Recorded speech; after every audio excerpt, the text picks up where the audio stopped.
Ya estamos en el mes de abril. Mira cómo pasan los días volando. El título para la lección de esta semana es Por siglos perpetuos.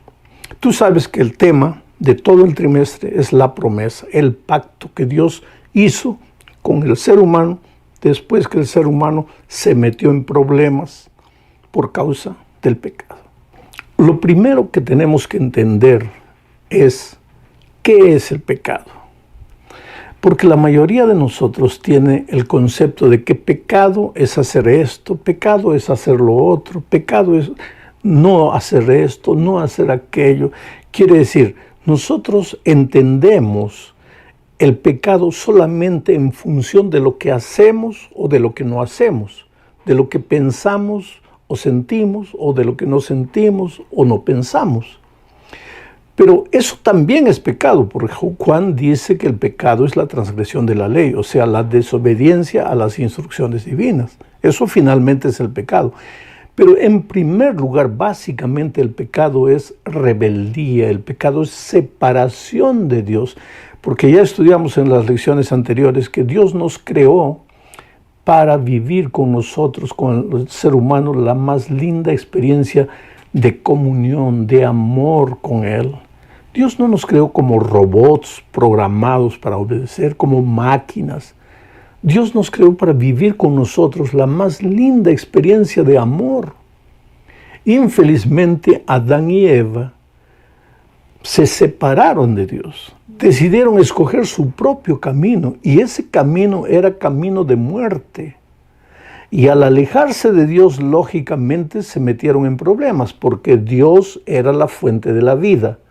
Dios es la propia paz. Dios es la fuente del amor y la fuente de las bendiciones.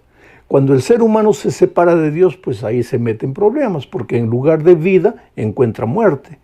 En lugar de paz encuentra guerra, encuentra problemas, dificultades. En lugar de bendiciones encuentra maldiciones. Ahora, no es que Dios te castiga porque te has ido de Él, no, sino que tú solo te has metido al territorio del enemigo. Y el enemigo, cuando entras a su territorio, te esclaviza. Y su objetivo es destruirte por completo. Pero entonces, cuando Adán y Eva se metieron en problemas, pues apareció Dios. Y les dijo, hijos, ustedes se han metido en dificultades. Ustedes lo han arruinado todo. Entonces yo voy a hacer un pacto con ustedes. Y ese pacto involucra 3 cosas, no te olvides de eso. En cualquier de los pactos que vamos a estudiar durante el trimestre, no te olvides de esas 3 cosas. El pacto de Dios consiste en 3 cosas. Primero, ¿cuál es la parte de Dios? Dios dice, yo voy a resolver tu problema del pecado. Yo te voy a ayudar. ¿Cuál es tu parte? Tú vas a andar en mis caminos, vas a seguir mis instrucciones, vas a prestar atención a mis consejos. Esa es la segunda parte, la parte del hombre. Y todo esto, ahí viene la tercera parte, es por gracia, es gratis. Tú no pagas nada, tú no mereces nada. Tú simplemente lo recibes todo por gracia. Ahora puedes preguntarte, pero cuando el ser humano sigue las instrucciones divinas, ¿no está haciendo algo? No, porque hasta eso, el hacer y el querer es por la voluntad de Dios. El caminar en las instrucciones divinas después de la entrada del pecado es resultado de lo que Dios hace en ti. Él implanta la nueva naturaleza en ti. Él te da la asistencia permanente de su Santo Espíritu para que tú aprendas a caminar con Dios. Entonces, empezamos la lección de esta semana hablando del pecado. Miren lo que sucedió. Voy a leer Génesis capítulo 5, versículos 1 y 3. Este es el libro de las generaciones de Adán. El día en que creó Dios al hombre, a semejanza de Dios lo hizo. Y vivió Adán 130 años y engendró un hijo a su semejanza, conforme a su imagen, y llamó su nombre Set. Tal vez el lector apresurado no se da cuenta de lo que está embutido en este texto. Cuando Dios creó a Adán, Adán fue creado a imagen y semejanza de Dios. Perfecto, reflejando el carácter de Dios. Pero cuando Adán engendró a Set, lo engendró a su imagen y semejanza, o sea, con el carácter ya distorcido, distorsionado, con tendencias horribles al pecado. Dios lo creó a Adán perfecto, a Eva. Ellos se separaron de Dios, comenzaron a arruinarse, a deteriorarse, la imagen de Dios se comenzó a deformar en ellos. Y cuando Adán engendra un hijo, ya ese hijo viene no más a semejanza de Dios, sino a semejanza del hombre. Y el ser humano se va degenerando, es como una fruta. Tú compras una banana bonita, medio verduzca todavía, pero si pasa un día, se vuelve amarilla, pasa otro día, más amarilla, pasa otro día, comienza a mosquearse, comienza a negrearse, y en poco tiempo ya está podrida. Así fue con el ser humano. Cuando él estaba en la presencia de Dios, cuando salió de las manos de Dios, era perfecto, pero poco a poco se fue deteriorando. Y eso es lo que vamos a leer en el siguiente texto, Génesis 6, versículos el 5 y después el 11. Y vio Jehová que la maldad de los hombres era mucha en la tierra, y que todo designio de los pensamientos del corazón de ellos era de continuo solamente el mal. Y se corrompió la tierra delante de Dios, y estaba la tierra llena de violencia. Oh, mi amigo querido, poco a poco el ser humano se fue deteriorando, hasta que llegamos al tiempo de Noé. Este texto que acabo de leer ya está hablando de los comienzos de la experiencia de Noé. ¿Qué dice? Toda la humanidad estaba deteriorada. El pensamiento solo era para el mal. Los sentimientos corrompidos. La escala de valores y de virtudes, todas de cabeza para abajo. Al mal le llamaban bien. Al bien le llamaban mal. Quiere decir, todo malogrado era la cultura del mal y consecuentemente la violencia, la cultura del mal, del egoísmo, del orgullo, del desamor y de la violencia. Los hombres se mataban unos con otros. Ahora, eso no llegó de un momento a otro. De Adán a Noé pasaron 1050 años. 1050 años. Un siglo y un poco más. O sea, en ese tiempo, en un siglo, la humanidad se degeneró por completo. Se deterioró. El carácter de Dios en el ser humano comenzó a desaparecer. Y esa era la realidad de la humanidad en los días de Noé. Ahora piensa un poco en la realidad de la humanidad hoy. ¿No te parece muy parecida? Que las personas a lo que es malo, porque quien determina lo que es malo y lo que es bueno no es el ser humano, no es la mayoría de la sociedad, no es por encuesta. Quien determina lo que es malo y lo que es bueno es Dios a través de sus instrucciones, de sus palabras. Nosotros los hombres tenemos libertad de escoger el bien o el mal, pero no tenemos la libertad de escoger el mal y llamarle bien. Pero hoy estamos viviendo la cultura de la humanidad prediluviana. O sea, tú puedes ver que ¿a qué le llamamos nosotros la nueva cultura, la nueva moral? El ser políticamente correcto, ¿a qué le llamamos? Es decir, la humanidad agarra el mal, le llama el bien y quiere que todos, quiere decir, algunos toman el bien, le llaman mal, o toman el mal y le llaman bien y quieren que todos acepten. Porque si tú emites tu opinión, tú eres un cuadrado, tú eres contra la sociedad, tú eres contra la generación de estos días. No puede ser así. Quiere decir, todos tienen derecho de escoger el camino que quieran, pero no tienen derecho de agarrar el bien y llamarle mal, o de agarrar el mal y decir, esto es lo correcto, esto es lo bueno, porque la fuente de la moral es Dios, no es el ser humano. Pero antes del diluvio, la humanidad estaba pensando de esa manera, parecida, muy parecida a nuestros días. Por eso Jesucristo dijo, como en los días de Noé, así será los días antes de mi venida a esta tierra. Como en los días de Noé, es lo que estamos viviendo en estos días. Bueno, vamos a la lectura ahora de Génesis 6, 8 y 9, porque Dios siempre tuvo un remanente. No es que toda la humanidad estaba perdida, siempre había una generación, un grupo, un remanente de gente que, a pesar de cargar su naturaleza pecaminosa, a pesar de haber nacido con tendencias, pues obedecía a Dios, trataba de andar en sus caminos, prestaba atención a Dios.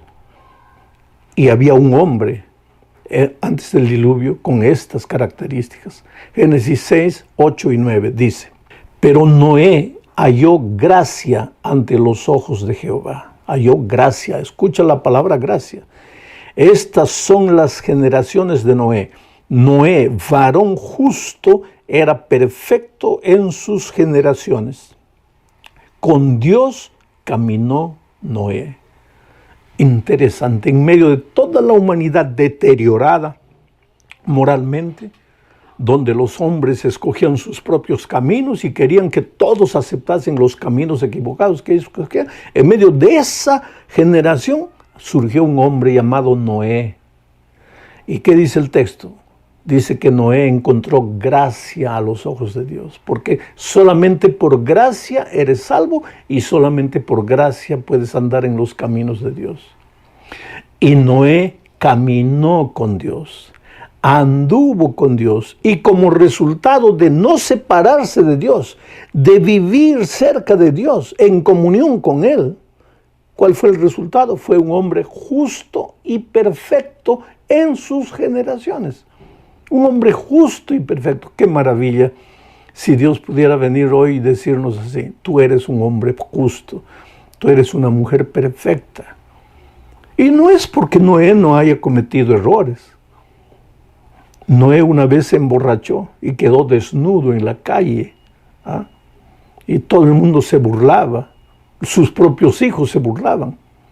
Dime, ¿ese es un hombre perfecto? ¿Un hombre borracho, desnudo en la calle? ¿Ese es un hombre perfecto? Claro que no. Pero entonces, ¿cómo Dios dice que no era perfecto? Es que en el momento que él estaba borracho, se había separado de Dios. Separado de Dios ya estaba mal. La borrachera fue consecuencia. Nadie se emborracha estando al lado de Dios. Para emborracharse, primero hay que separarse de Dios. Nadie mata al estar con Dios. Para matar hay que separarse de Dios. Y Noé, en ese momento que se emborrachó y hizo todo ese escándalo, estaba separado de Dios. Pero cuando él inmediatamente se dio cuenta de su situación, volvió a Dios. Volvió a Dios y entonces caminó a lo largo de su vida con Dios. Al principio cayendo y levantando, pero caminó con Dios y encontró gracia a los ojos de Dios.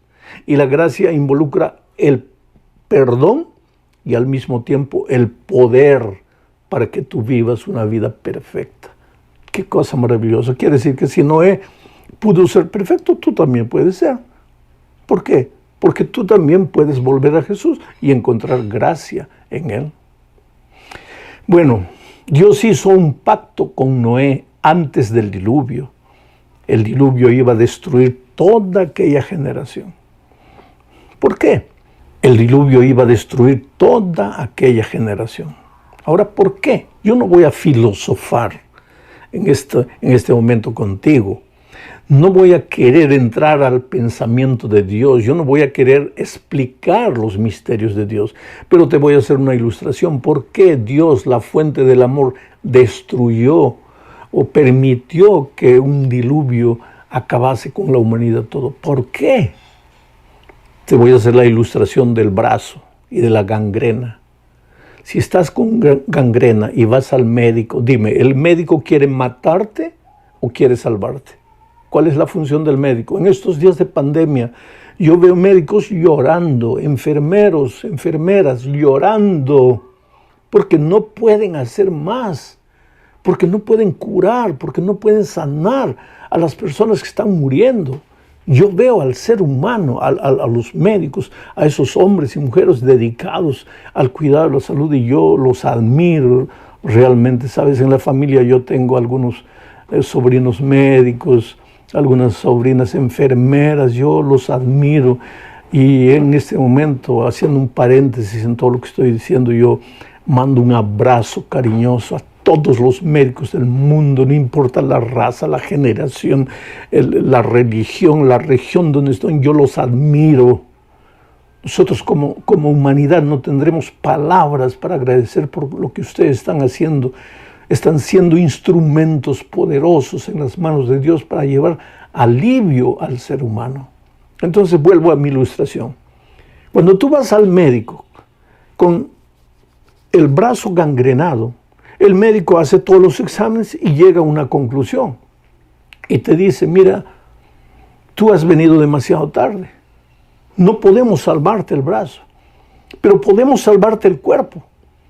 Entonces, para poder salvar tu cuerpo, vamos a tener que amputar el brazo. Vamos a tener que cortar el brazo porque está todo gangrenado. Ahora, cuando el médico te hace la cirugía y te amputa el brazo, ¿es porque no te quiere? ¿Es porque te está castigando? ¿Es porque quiere que te quedes manco? No, Él quiere salvarte. Entonces, salvando las diferencias, vuelvo a la ilustración. ¿Por qué Dios permitió que el diluvio acabase con la humanidad? La humanidad estaba gangrenada. Ya el pensamiento, levantaban de mañana pensamiento al mal, sentimiento al mal, acciones al mal. La gente llena de violencia, no querían saber nada de Dios y se arruinaban. Era necesario, usando mi ilustración, no entrando en la mente de Dios, ni queriendo dar la explicación de Dios, usando la ilustración, era necesario que se salvase una generación nueva. De esa generación Dios podría construir, edificar, formar un pueblo obediente. Por eso Dios vino e hizo un pacto con Noé, y ese pacto está en Génesis 6:18. Vamos a leer. Dice, mas estableceré mi pacto contigo, y entrarás en el arca tú, tus hijos, tu mujer y las mujeres de tus hijos contigo. Ahí está el pacto. ¿Y dónde están los tres elementos? Dios llega y dice, yo te salvaré. El diluvio va a destruir a la humanidad, pero yo te salvaré. Tú no tienes nada que temer, no tengas miedo. Esa es mi parte, yo te salvaré. ¿Cuál es tu parte? Tú entrarás al arca. Tú, tu esposa, tus hijos y todos los que quieran entrarán al arca. Y todo esto por gracia. Porque no es porque tú construiste un arca que te vas a salvar. Quien te va a salvar soy yo. El arca es apenas el instrumento. Esto es como la iglesia. No es porque eres miembro de la iglesia que te vas a salvar. Dios es el que te salva. El Señor Jesucristo es el que te salva. La iglesia es como el arca, apenas un instrumento. Ahora tú imaginaste cuando Noé y su familia entraron al arca. El olor que debería haber en esa arca. Animales, porque Dios mandó también entrar animales. ¿A dónde echaban los desechos de esos animales? Todo el excremento, el olor de esos animales. ¿Tú imaginas? En un arca todos encerrados. Pero el arca era el instrumento a través del cual Dios quería salvarlos. Así también es la iglesia. Tú a veces vas a la iglesia, encuentras mal testimonio, encuentras gente chismosa, gente envidiosa, gente orgullosa, y no te atrevas a decir, me salgo. No, si tú te sales, te caes al abismo. Tienes que quedarte ahí, porque débil o imperfecta como la iglesia puede ser, es la niña de los ojos de Dios. Es el instrumento que Dios va a usar para salvarte. Bueno, vamos a la cuarta parte del estudio, y aquí vamos a hablar de la señal del arco iris. Cuando terminó el diluvio, apareció un arco iris en el cielo. Y entonces apareció Dios, y mira lo que le dijo a Noé. Génesis 9, 12 y 13. Y dijo Dios: esta es la señal del pacto que yo establezco entre mí y vosotros, y todo ser viviente que está con vosotros por siglos perpetuos. O sea, el pacto no es pasajero, es el mismo pacto eterno de Dios con la criatura, con el ser creado. ¿Y cuál es el signo? Mi arco he puesto en las nubes, el cual será por señal del pacto entre mí y la tierra. Interesante, cada vez que tú miras un arco iris, lo primero que piensas, qué prisma bonito, porque la lluvia con el sol. Y claro que hay una explicación científica para el fenómeno del arco iris. Pero el arco iris, querido, el arco iris, el primer arco iris de la historia apareció después del diluvio. Dios le mostró a Noé y a sus hijos el arco y les dijo: ahí está la señal de mi pacto, de que nunca más voy a destruir la tierra con agua. Por eso, aunque llueva, aunque haya una inundación, aunque un barrio entero sea llevado, no te asustes. La tierra, la humanidad, no será más destruida con agua. Un sector, una región tal vez por circunstancias, pero la tierra no, porque Dios hizo un pacto. Bueno, llegamos al fin de este estudio hablando de un remanente. Dios siempre tuvo un remanente. Génesis 7:23 dice: así fue destruido todo ser que vivía sobre la tierra, sobre la faz de la tierra, desde el hombre hasta la bestia, los reptiles y las aves del cielo, y fueron raídos de la tierra, y quedó solamente Noé y los que con él estaban en el arca. Hubo un remanente que se salvó. Y ese remanente no es solo en aquellos días, porque si tú vas a Apocalipsis, verás que Dios en nuestros días también tiene un remanente de hijos que, vuelvo a repetir, aunque humanos, aunque con tendencias, aunque con su naturaleza pecaminosa, aunque cayendo y levantando, son un remanente de hijos que intentan caminar en los caminos de Dios, humildes y que prestan atención a las instrucciones divinas. Leo Apocalipsis 12, 17. Entonces el dragón se llenó de ira contra la mujer y se fue a hacer guerra contra el resto de la descendencia de ella. ¿Y quiénes son ellos? Los que guardan los mandamientos de Dios y tienen el testimonio de Jesucristo. Interesante. Dios en nuestros días tiene un remanente. La humanidad toda puede estar deteriorada, pero Dios tiene un remanente. Tienes que pedirle a Dios que te ayude a formar parte de ese remanente.